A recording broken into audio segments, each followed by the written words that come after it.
आगामी लोकसभा चुनाव में जीत सुनिश्चित करने के लिए बीजेपी काफी फूंक फूंक कर कदम रख रही है। इसके लिए उम्मीदवारों के चयन में भी खास सावधानी बरत रही है।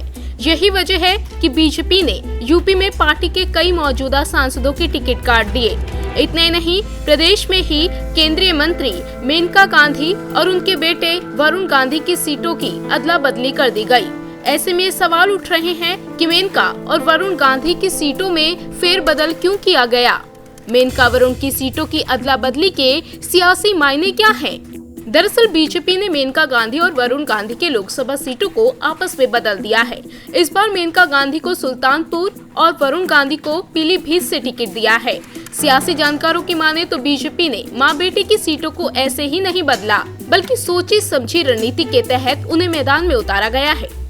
बीजेपी इस दाव से जहां सांसद के खिलाफ क्षेत्र में एंटी इनकम्बेंसी को खत्म करना चाहती है, तो वहीं संजय गांधी की राजनीतिक विरासत पर मेनका गांधी के जरिए मजबूत दावेदारी करने जैसी कई वजह हैं। बताया जा रहा है कि दोनों नेता हाई प्रोफाइल होने के नाते अपने अपने क्षेत्र में बहुत ज्यादा सक्रिय नहीं हैं।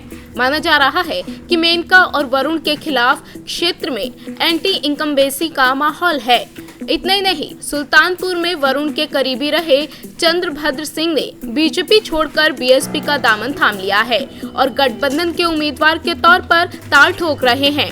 इसी के मद्देनजर बीजेपी ने दोनों नेताओं के संसदीय क्षेत्र को आपस में बदल दिया है।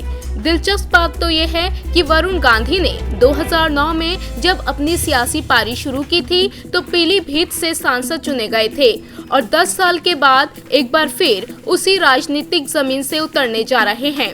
इसके अलावा मेनका गांधी भी अपने बेटे के लिए इस बार सेफ सीट की तलाश में थी। इसी के मद्देनजर वो अपनी पीलीभीत सीट से वरुण गांधी को लड़ाने की वकालत करती रहीं और खुद हरियाणा की करनाल सीट चाहती थीं। बीजेपी ने वरुण को पीलीभीत से चुनावी मैदान में उतारने की बात को तो स्वीकार कर लिया, लेकिन करनाल सीट की शर्त को नहीं माना। हालांकि पार्टी ने पीलीभीत सीट से वरुण गांधी को उतारकर उनकी राह को आसान कर दिया है, यानी वरुण गांधी पीलीभीत में मजबूती से बैटिंग कर बाजी अपने नाम कर सकते हैं। हालांकि बीजेपी की ये रणनीति कहां तक सफल रहती है, ये देखना दिलचस्प होगा। इंडिया न्यूज़ वायरल की रिपोर्ट।